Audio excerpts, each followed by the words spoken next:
In 1941, the quiet life of Philip Peters, an elderly man living in Denver, took a horrifying turn. For 5 weeks, Peters had been hearing strange noises in his home, creaks, thuds, and whispers that seemed to come from nowhere. Each time he investigated, he found nothing. A practical man who didn't believe in the supernatural, Peters dismissed the sounds as the house settling, but he couldn't have been more wrong. Fateful day, Peters encountered something that would change everything.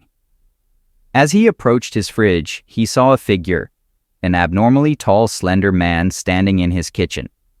Panicked, Peters swung his cane at the intruder, but the man fought back, knocking Peters to the ground. The attack was brutal and unrelenting, leaving Peters lifeless on the floor. When his body was discovered later that day, the police were baffled. There were no signs of forced entry and all the windows and doors were still locked. The only clue was a small trapdoor in the ceiling of a closet, but investigators dismissed it as too small for anyone to use. They never checked inside. After Peters' death, his widow returned to the house, hoping to move on. She hired a housekeeper to help her, but the strange occurrences continued. Objects moved on their own, eerie noises echoed through the halls, and an unsettling presence filled the air. Convinced the house was haunted, the housekeeper quit and Peters' widow moved away, leaving the property vacant. The story didn't end there. Neighbors began reporting strange sightings, shadowy figures in the windows, lights flickering on in the dead of night. When they knocked on the door, no one answered. The house became a local legend, a place of fear and mystery. The Denver police, inundated with calls about the house, decided to station 2 officers outside to monitor it. Late one night, their vigilance paid off. The officers spotted a figure moving inside the house. They rushed in and heard the sound of a door handle turning on the second floor. Sprinting upstairs, they caught a glimpse of a pair of legs disappearing into the closet trapdoor. Acting quickly, they reached inside, grabbed the intruder by his legs, and pulled him out. The man they captured was Theodore Coneys, later dubbed the Denver Spider-Man.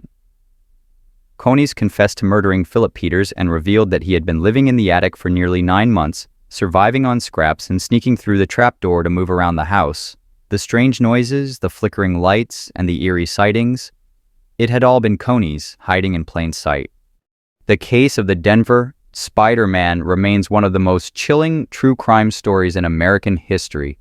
It's a haunting reminder that sometimes the scariest things aren't supernatural, they're all too human. And that's the horrifying story of the Denver Spider-Man. A tale that proves sometimes the scariest things aren't ghosts or monsters, but the people hiding in the shadows. Theodore Coneys' 9-month reign of terror inside Philip Peters' home is a chilling reminder that danger can lurk where we least expect it. If you found this story as fascinating as it is terrifying, don't forget to give this video a thumbs up, share it with your friends, and hit that subscribe button for more bone-chilling true crime stories. Let us know in the comments, what would you have done if you heard strange noises in your house? Thanks for watching, and remember, always check the attic. See you in the next video.